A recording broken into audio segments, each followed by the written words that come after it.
Bazı yollar vardır, haritada yılan gibi görünür. Bugün o yollardan birindeyim. Derebaşı virajları. Zorluğuyla dünyada ün salmış, insan gücüyle nasıl açıldığı akıl almaz bir yol burası. Giderken karşıdan araç gelmesin diye dua edeceğiniz, bir yandan da manzarasından gözünüzü alamayacağınız bir yer. Ve bu dağın gölgesindeki bir hancının misafir olacağız. Bu yolun hikayesini birinci ağızdan dinleyeceğiz. Akabinde zorlu yolları aşıp dağın diğer yamacına geçeceğiz. Ve bir sanat mabedinde ilmek ilmek işlenmiş bir aşk hikayesine ah çekeceğiz. Hazırsanız başlıyoruz. Dünyanın bir ucundan bu videoyu size ulaştırmama katkı sağlayan sağlıklı su arıtma cihazı Aura Sebulon sponsorluğuyla başlıyoruz. Türkiye'nin lider su arıtma markası Aura Sebulon Unique sunar. Hepinize yeni bir videodan selamlar. Önce manzarayı göstermek istiyorum. Şöyle bir manzarada kayda başlıyorum. Çok heyecanlıyım. Yolda hayranlık içerisinde izleye izleye geldim. Ve şimdi burada da Turgut abinin yerine geldik. Çaykara'dayım. Ve hemen ilerimizde dünyanın en tehlikeli yolu var. Ama orayı Turgut abiden dinleyeceğiz. Birçok motorcu, macera sever bu yoldan şu anda geçiyor. Geçmeden önce de Turgut abi de genelde yemeğini yiyor, balığını yiyor, mıhlamasını yiyor. Bölge hakkında ona soru soracağım. Ama önden sponsorlarımdan bahsetmek istiyorum. Beni bu yolculukta destekleyen Aura Sebulon'a çok teşekkür ederim. Ve aynı şekilde bu videoda Suzuki ile beraber yol alıyoruz. Bir hafta boyunca Suzuki ile Türkiye'nin pek de bilinmeyen rotalarını gezeceğiz. Bu iki büyük firmanın desteklerinden dolayı teşekkür ederim. Hoş geldin. Abi hoş bulduk. İyisin abi? Çok şükür Allah'a. İyi. Uzun yol geldik abi. 13-14 saattir yola geldik. Özellikle Derebaşı virajlarını çok merak ediyoruz ama sen burada doğdun, burada büyüdün. Evet. Senin ağzından dinlemek daha güzel olur abi. 1916'da yapılmış bir yol. Rus işgali sırasında buraya Türkleri para karşılığında çalıştırıp kazma kürekle yolu açtılar. Bir senede yaptılar bu yolu. Bir yıl içerisinde. Evet. 93 Harbi değil mi abi? Rus Savaşı. Rus Savaşı, evet. Ruslar ihtilal olunca kendileri çekildi. Dolayısıyla bu yol kaldı. Yolu yapma amaçları neydi abi ilk başta? İç Anadolu'yu işgal etmek. Yani mühimmat taşımak ve İç Anadolu'yu savaş. işgal etmek. Çünkü Strateji. Türkiye zaten o zaman savaşlarla mücadele ediyor Çanakkale'de. Rusya da buradan giriş yaptı. İşte orada kendi ülkelerinde dağılma yaşanınca Rus askeri geri çekildi. Haliyle buralarda böyle kaldı işte. Peki Turgut abi o zaman geçmek çok zordu. Şimdi turistik hale geldi. Evet. Demin de stikerleri gördüm. Kapıda birçok stiker var. Evet. Derebaşı dünyanın en tehlikeli yolu seçildi değil mi? Yani Evet. 2009 yılında bir internet sitesindeydi. Evet, şöyle seçildi yani bir sürü tehlikeli yollar var fakat resmi yollar arasında tehlikeli bu. Yani o yolların resmi kayıtları yok yani geçit çıkışı yok yani yolların. Onlar sadece gezmek amaçlı olan yollar ama bu yol geçiş yolu yani İç Anadolu'ya bağlanan bir yol. Ülkeler arasında karayollarının yolları vardır. Bu karayolları ağları içerisinde bir tanesi yani birincisi bu. Peki abi atalarınız çalıştı mı burada? Muhtemelen çalıştı çünkü eskiler anlatıyor çalışmayan yok diyorlar. Odanın köyde Tabii hem ki. Çaykara'da hem Bayburt tarafından, Of'tan. Çayburt'tan, Çaykara'dan, bölgenin her tarafından insanlar burada para karşılığında çalışmışlar. Abi nasıl anlatıyorlar? Nasıl yapmışlar yolu?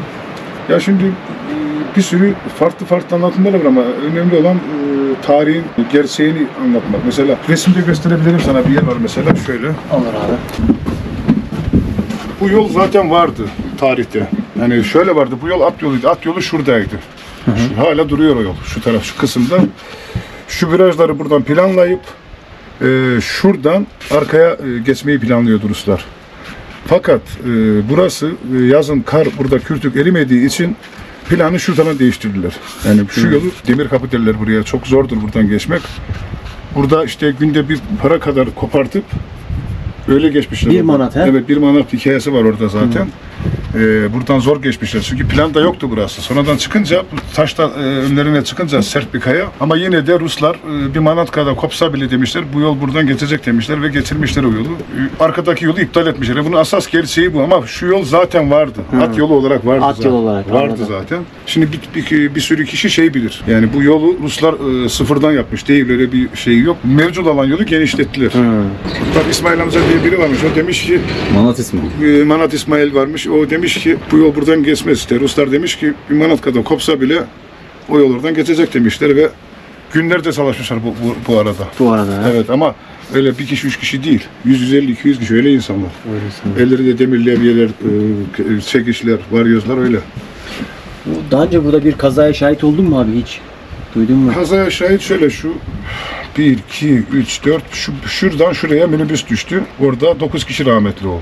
Benim az yukarıda bir kamyon düştü. Orada da 3 kişi rahmetli oldu. Kamyonlar da şöyle değil mi ama o dönem Tabii ki. biz araçla geçerken bile bugün Şu- tedirgin olduk. Aşağıda da bir kamyon düştü. Orada da 2 kişi rahmetli oldu.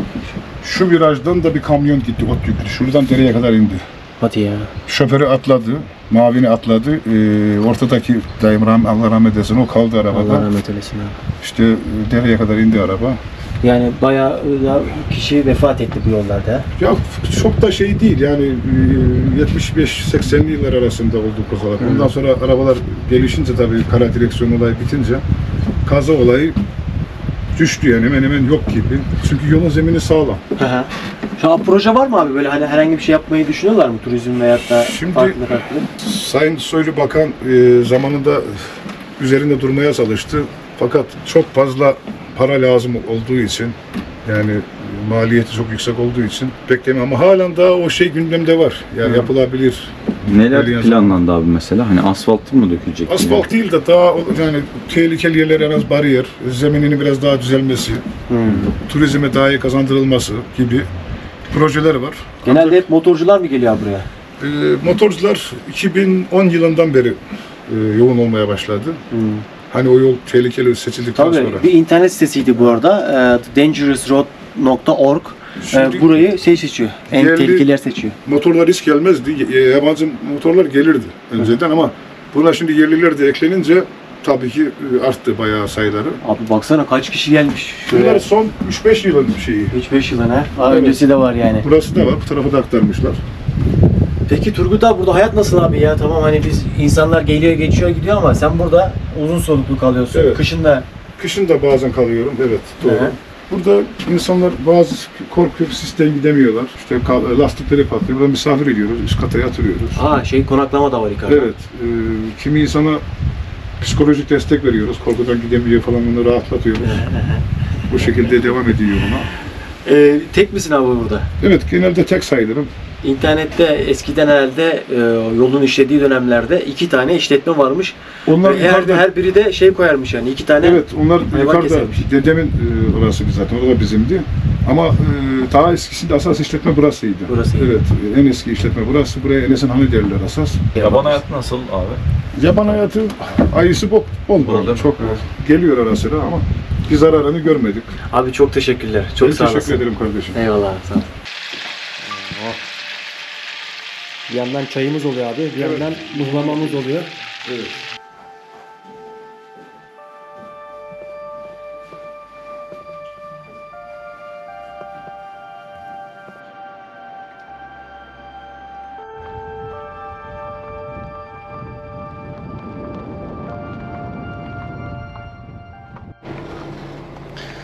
Evet, derebaşı virajlarına başlamadan şöyle küçük bir mağara gördük. O içerisi buzdolabı gibi.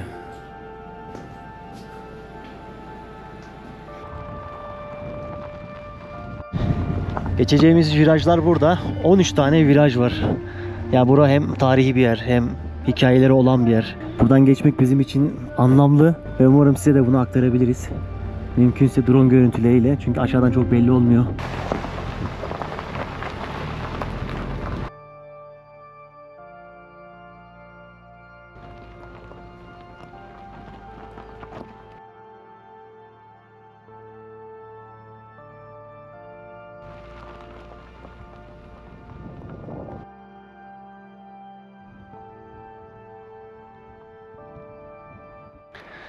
Samet abi nasıl bir coğrafyadayız Samet abi?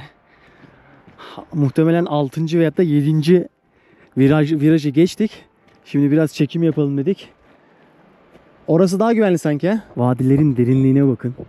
Zaten yeşilin 40 tonu var. Ama çok tehlikeli. Yılan gibi yollar. Drone görüntüleriyle beraber daha net veririz. İşte Turgut abi dağ kazalarından, buradaki kazalardan bahsetmişti. Birçok turist geliyormuş. Ama en keyiflisi şey diyorlar. Burada yürüyerek gitmek diyorlar. Ve buraya gelene kadar çok fazla motosiklet gördüm. Tabii ki arazi araçları da, hatta normal bir araçla da gidilebilir bence. Biraz zor olsa da.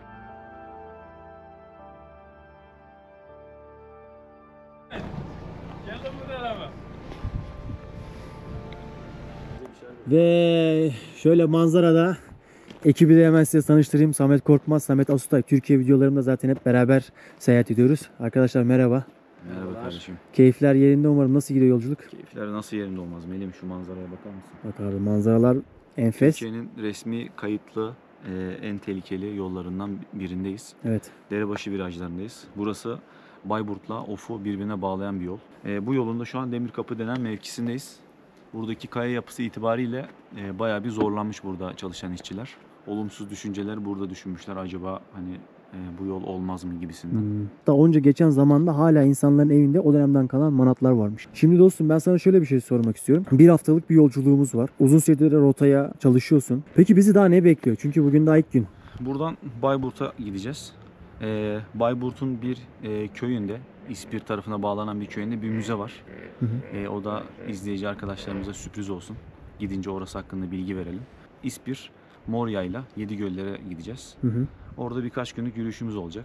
Çeşitli bölgelerde keşifler yapacağız. Yani dolu dolu bir video olacak. Evet. Yurt dışından seyahatlerde size yurt dışını göstermeye çalışıyorum. Bazen yazıyorsunuz hep. İşte yurt içinde göster, ülkemizi de göster diye. Ülkemizin de en güzel yerlerini göstereceğiz. Samet hocam sen Bunu ne söylemek gösterecek istersin? kişilerden biri Evet. de görüntü yönetmenimiz burada. Evet, Samet Asutay. Samet abi drone görüntüleri Samet abiden. Kendisiyle zaten faaliyetler yapıyoruz uzun zamandır. Sen ne düşünüyorsun abi? Yani güzel başladık. Ben de videolardan izliyorduk buraları. 1 aydır, 1,5 aydır hazırlanıyoruz. Onun heyecanı var. Tabii buraya gelince, görünce bambaşka bir atmosfer. Evet.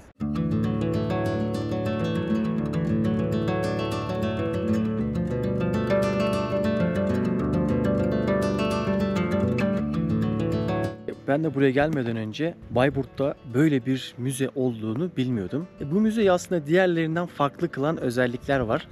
Ya tabii ki ödülleri de bunlardan bir tanesi. 2014'te prestijli bir ödül almış Avrupa'dan. Ama şu anda biz bir şehirde değiliz.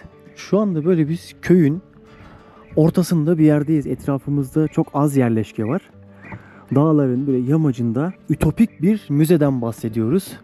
Baksı Müzesi. Baksı da kökü şamanizme dayanan bir kelime, şifa veren anlamına geldiğini internette okumuştum. Etnografya var hem de içerisinde modern eserleri barındırıyor. Ve tabi buranın kurucusu Profesör Doktor Hüsamettin Koçan. Buraya ön ayak oluyor. Kendisi buralı. Baksı köyünden. Çoruh Nehri'nin kenarında böyle bir zamanın ötesinde bir müze. Seçkin Pirim'in eserleri var. Kendisi çok ünlü bir heykeltıraş. Eserleri de sergileniyor zaten burada. Yolunuz düşerse muhakkak ziyaret etmeniz gereken zamanın ötesinde bir müze. Şimdi gelmişken sizi hemen böyle bir heykel karşılıyor. Bu heykel Hüsamettin Hoca'nın. Kendisi çocukluğunda babasını burada beklermiş. Bu heykellerden de bir tanesi köyüne doğru dönük. Diğeri ise yola doğru dönükmüş. Ama hava şartlarından, hava muhalefetinden dolayı bir tanesi maalesef yıkılmış. Babasını burada beklermiş ve bu eserine de gitmek mi, kalmak mı? Bir tarafı köye bakıyor, bir tarafı yola bakıyor ve ortaya böyle bir eser çıkarmış. Gelelim videonun başında size bahsettiğim aşk hikayesine. Bu hikaye sessizliğin ve emeğin sesi. Bir kadının ruhunun parmaklarının ucundan kumaşa dökülüşü. Bu yalnızca bir serginin değil, yaklaşık 60 yıllık sadaketin hikayesi. Hikayemiz coğrafyaların birbirinden çok uzak olduğu iki noktada başlar. Biri hareketli liman kenti Hamburg, diğeri ise doğunun karla kaplı toprakları Sarıkamış. 1924'te Almanya'da doğan Helga, gençliğinde umutları ve hayalleriyle Avustralya'ya göç eder. Orada devlet demir yollarında uzun yıllar sürecek disiplinli bir çalışma hayatı başlar. Helga günlerinin yorgunluğunu elleriyle yarattığı dünyada atar. O bir sanatçı olduğunu iddia etmez. O sadece üretir.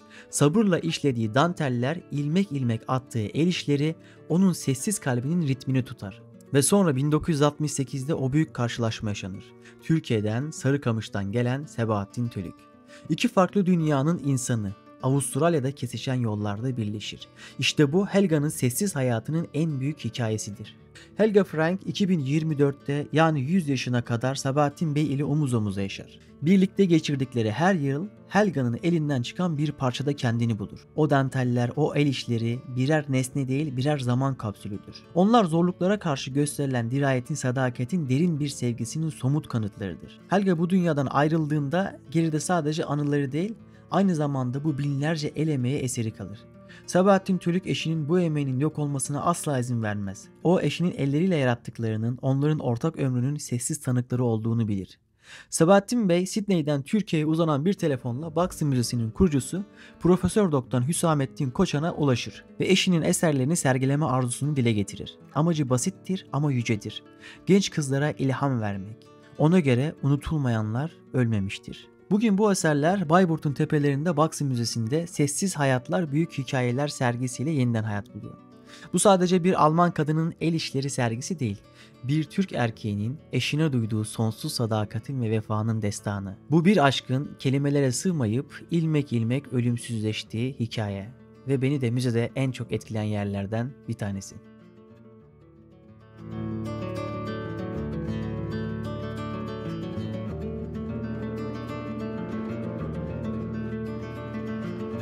Tabii eserlerde herkesin gördüğü, hissettiği farklı. Şu anda Seçkin Hoca'nın eserlerini görüyoruz. Bu eserlerin çağrışımları herkeste farklı olacaktır.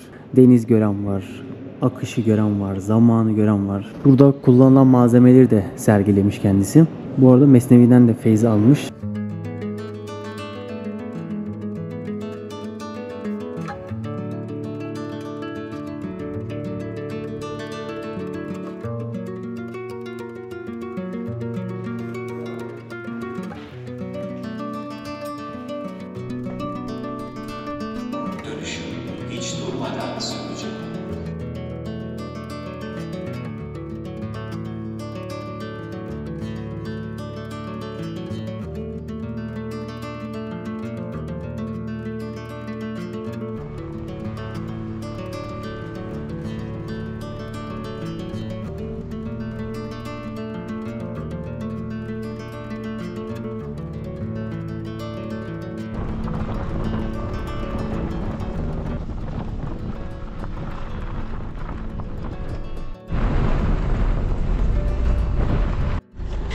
Ve onca mücadelenin ardından harbiden buna değdi ha. Baksana adamların mangal yaptığı yere.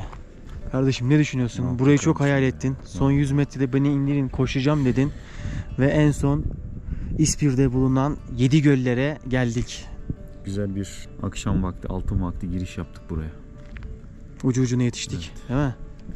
Tabii bir bahar havası yok. Yani çimenler, otlar sararmış.